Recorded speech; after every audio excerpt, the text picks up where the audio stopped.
Hi guys, it's me again, your Pubing Hilas, Tita Dar. Wala, ang init ang init ng panahon. So, andito sa labas, nagpapahangin. At the same time, kumakain ng apple.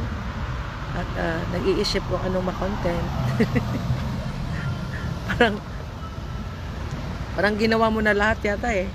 Hindi pa naman.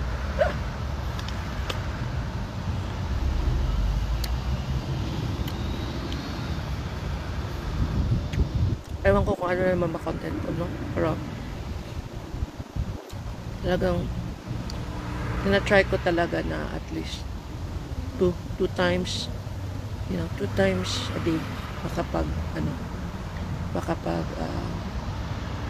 makapag-post ng content.